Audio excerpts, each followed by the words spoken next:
চাষবাসটা শিখাইছেই বড় বেসিক্যালি আমাদের বাংলাদেশের মানুষজন। মাছ চাষ যেটা কিনা মানে মিডল ইস্টে কোনোদিন মানুষ কল্পনাও করতে পারে নাই। এখন ওখানে তাজা মাছ দেখা যায় যেটা কিনা লাফাচ্ছে। কেমন লাগছে আপনার এই শহরে এসে, নিউ ইয়র্ক থেকে এসে আপনি কি পেলেন, কি হারালেন? আচ্ছা, দ্যাটস এ গুড কোয়েশ্চেন। এটা আমার মনে হয় অনেক কিছুই বলার আছে। আমি এসেছি বাফেলোতে ৩ বছর হলো প্রায়। সিটি থেকে এসে আমি কি হারালাম বলব না। আমি বরং প্রাপ্তিটাই অনেক বেশি আমার মনে হয়। সিটিতে আমি যখন ছিলাম আমার কাছে মনে হচ্ছিল everything is not for every people. আসলে সবকিছু সবার জন্য না, সিটি আমার জন্য ছিল না। বাফেলো এসে আমার কাছে মনে হয় যে ওই প্রাইভেসিটা আছে। আর এখানে সবচেয়ে বেস্ট যেটা যে ক্রাউড খুব বেশি না, and you get to choose your crowd which is the best part of it. আপনি নাম বলবেন আপনার প্লিজ? আমার নাম হচ্ছে নাইম। জেলা কোনটা? জেলা ঢাকা। থাকেন কোন দেশে? থাকি অ্যাট প্রেজেন্ট দুবাইতে আমি। এখানে বেসিক্যালি বেড়াতে আসছি আমি। This is my first time in the USA. জেএফকেতে আসার পরে ওখানে আমি 7 ডেজ স্টে করি। দেন আমার বাল্যবন্ধু রেজা, ওর বাসায় বেড়াতে আসি। ও ইনভাইট করে আমাকে। তো এখানে বেড়াতে আসছি, এখন এখানে ঘুরছি, ভালো লাগছে। স্পেশালি আমি যেটা ফিল করি ওয়েদার, যেটা আমরা দুবাইতে পাচ্ছি না বা পাই না। গরম কান্ট্রি, বাট এখানকার ওয়েদারটা ইজ অ্যামেজিং। দুবাইয়ের ওয়েদারটা কেমন গরম? দুবাইতে অসম্ভব গরম। এখানে যেরকম আমরা ওপেনলি রাস্তায় হেঁটে বেড়াতে এবং ঘুরে বেড়াতে খেলাধুলা করতে যেরকম স্বাচ্ছন্দ্য বোধ করি, মানে ইউএসএতে যেটা করছি, দুবাইতে আমরা এটা আসলে নরমালি পারি না। দ্য টেম্পারেচার ইজ লাইক আপনি 45-50 ডিগ্রি তাপমাত্রায় আপনি রাস্তায় বসে বা পার্কে ঘোরাঘুরি করা ইটস ইম্পসিবল। এখানে আপনারা কি কাঁচামরিচ সবকিছু পান?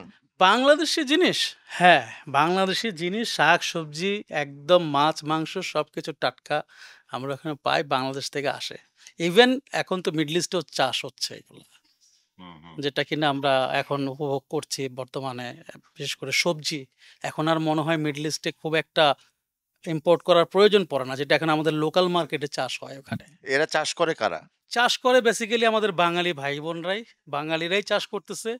বড় বড় মানে কি বলে, মাজরা বলে আরবিতে এটাকে।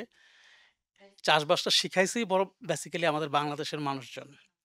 এখন লোকালরা এই বিষয়ে অনেক ইন্টারেস্টেড এবং এরা বড় বড় ফার্ম করে এখন এই মাছ চাষ, যেটা কিনা মানে মিডল ইস্টে কোনোদিন মানুষ কল্পনাও করতে পারে নাই। এখন ওখানে তাজা মাছ দেখা যায় যেটা কিনা লাফাচ্ছে। সারা জীবন আমরা ফ্রোজেন মাছ খেয়েছি ওখানে, কিন্তু এখন মিডল ইস্টবাসী স্পেশালি যা এমারাতি যারা, তারা এই জিনিসটা আগে কখনো দেখে নাই যে মাছ চাষ করা সম্ভব এখানে। এটা আমাদের বাংলাদেশিরা শিখিয়েছে, এটা একদম নো ডাউট। আমেরিকান ড্রিম হলো একটা সুন্দর বাড়ি, একটা বড় গাড়ি এবং ভরপুর খাওয়া দাওয়া। আচ্ছা, কি রান্না করলাম? খুবই ইনস্ট্যান্ট। এটা কোনো মানে অসামান্য কিছু আমি করি নাই, খুবই সাধারণ রান্না। টিবিএনে কোনো একজন মানুষ আমার বাসায় আসছে, সেটা আমার মনে হয় যে আমার পরিবারে কেউ একজন আসছেন। কেমন লাগছে আপনার এই শহরে এসে, নিউ ইয়র্ক থেকে এসে আপনি কি পেলেন, কি হারালেন? আচ্ছা, দ্যাটস এ গুড কোয়েশ্চেন। এটা আমার মনে হয় অনেক কিছুই বলার আছে। আমি এসেছি বাফেলোতে ৩ বছর হলো প্রায়।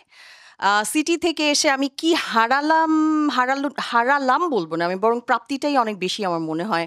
সিটিতে আমি যখন ছিলাম আমার কাছে মনে হচ্ছিল everything is not for every people. আসলে সবকিছু সবার জন্য না, সিটি আমার জন্য ছিল না। আমার কাছে সিটিটাকে মানে খুব ডিপ্রেসিভ একটা জায়গা মনে হয়েছে, খুবই ফাস্ট পেসড। আমি একটু প্রাইভেট পারসন। আমার মনে হয় যে আমি একটু কোলাহল থেকে, একটু লোকারণ্য থেকে একটু দূরেই থাকতে চাই। বাফেলো এসে আমার কাছে মনে হয় যে ওই প্রাইভেসিটা আছে। আর এখানে সবচেয়ে বেস্ট যেটা যে ক্রাউড খুব বেশি না, and you get to choose your crowd which is the best part of it. আমার কাছে বাফেলো জায়গাটা আসলেই ভালো লাগে। তবে একটা জায়গা যেটা আমি ডাউন সাইড বলবো, সেটা হচ্ছে প্রচুর পরিমাণে it can get really extremely crazy cold. এটাই এটা ডাউন সাইড। আদারওয়াইজ আমার কাছে বাফেলো মনে হয় it's a very good place to live, specially to raise your kids and live with your family. This could be the best place. প্রচন্ড খিদা, সারা রাস্তায় যদি আমরা মেলাবার খাইছি, মেলাবার থামছি। এইখানে আমরা পাচ্ছি পোলাও, এটা সালাদ, এটা গরুর মাংস, এখানে একটা ডিমের অর্ধেক, এখানে মাছের কোপ্তা। এটা একটা ভাতের হোটেল। আসলে কার ভাতের হোটেল এটা আমি বলতে চাচ্ছি না, এটাও এক ধরনের ভাতের হোটেল। নিউ ইয়র্ক থেকে সম্প্রচারিত টিভিএন 24 টেলিভিশন, বিশ্বজুড়ে বাঙালির কণ্ঠস্বর।